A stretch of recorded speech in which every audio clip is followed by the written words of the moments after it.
Ciao, ben ritrovati o benvenuti in Marmitte Trek.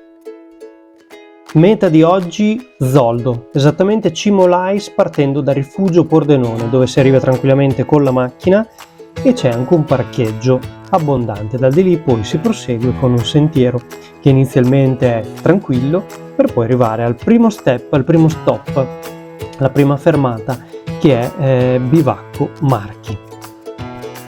Il titolo non è a caso, non sempre ciò che pianifichi si può fare. È vero, quando c'è la montagna di mezzo, comunque la natura è lei che governa e bisogna anche stare molto attenti. Perché in questa escursione che avevamo organizzato, avevamo pianificato di fare 2 notti in 2 bivacchi diversi. Quindi il Marchi e il Perugini, che rimanevano in due posti veramente stupendi.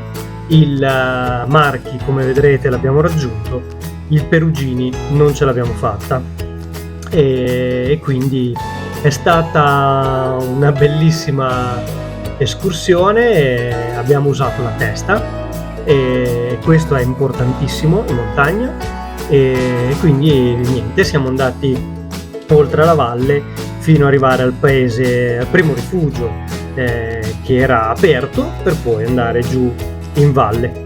Come potete vedere dall'immagine è proprio la neve l'ostacolo che abbiamo avuto come problematica, diciamo, maggiore, perché non era una neve con una temperatura che riusciva a rimanere rigida, ma era una neve mezza sciolta, quindi sprofondavi a ogni passaggio, quindi era solo un rischio di farsi male nel proseguire la nostra avventura. L'aggiornamento nuovo mi fa sempre sbagliare, nel senso che non abbiamo registrato un cazzo finora e quindi andiamo avanti a far vedere il bivacco che abbiamo appena fatto vedere, ma non si vedeva registrato. 12 posti letto e siamo in 2,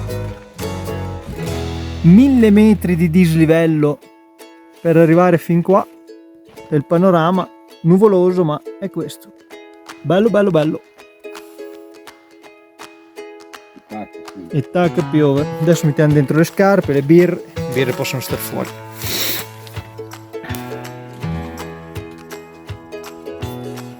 Primo flop del fornello, abbiamo dovuto fare subito una modifica perché non andava.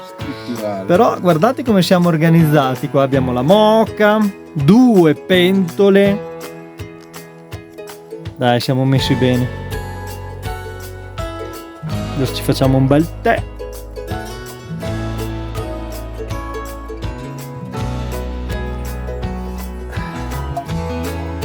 Eccolo là, 2000 metri, Sangio superiore con polenta. Famo te. Dove sei, Ale? Buon appetito. Ale, per chi non lo sapesse, è un nostro carissimo collega che non viene mai con noi. È un bastardo perché lui si muove completamente da solo, senza di noi. Non vuole mai venire con noi. Quindi, ciao Ale. Una volta chiuso il bivacco e lasciato come l'abbiamo trovato, in perfette condizioni, e scritto un saluto nel diario appunto del bivacco, ci dirigiamo verso il bivacco Perugini. Svalicata la parte del bivacco Marchi, proseguiamo scendendo verso il bivacco Perugini, in direzione bivacco Perugini, però troviamo subito un sacco di neve, quindi siamo costretti un sacco di neve non stabile, quindi non ha senso proseguire in questa direzione e quindi andiamo nel primo rifugio aperto, rifugio Padova.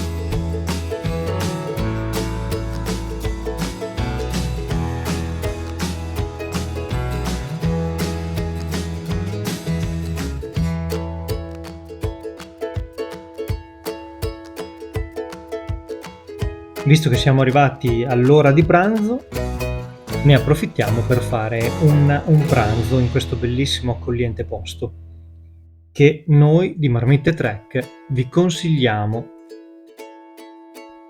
Rifugio Padova, bellissimo posto dove c'è una visuale stupenda dal basso verso l'alto che si vede in questo mega pratone e poi la montagna davanti, molto molto bello, veramente notevole come posto.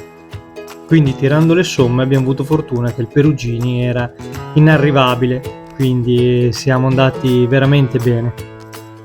Dopo un ottimo pranzo a Rifugio Padova ci dirigiamo a Longarone, che era il primo paese vicino a noi, molto distante dall'auto, però era l'unica soluzione. A Longarone abbiamo trovato un bed and breakfast Casa Gilda, una famiglia ultra disponibile, infatti abbiamo lasciato anche una recensione a loro nome perché sono state veramente ottimo, oltre a venirci a prendere alla stazione dei treni, ci hanno portato poi verso la macchina, quindi il giorno dopo, quindi sono stati veramente bravi, gli abbiamo lasciato una bella recensione. Quindi bed and breakfast Casa Gilda.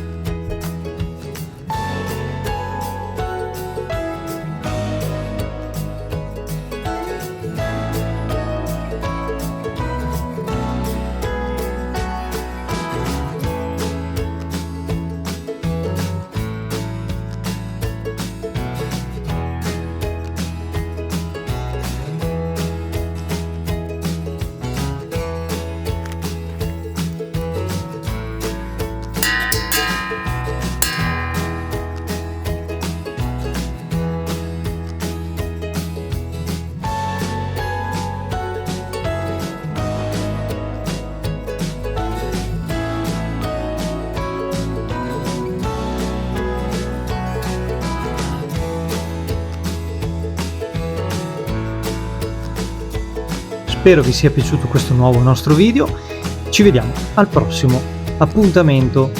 Ciao da Marmitte Trek!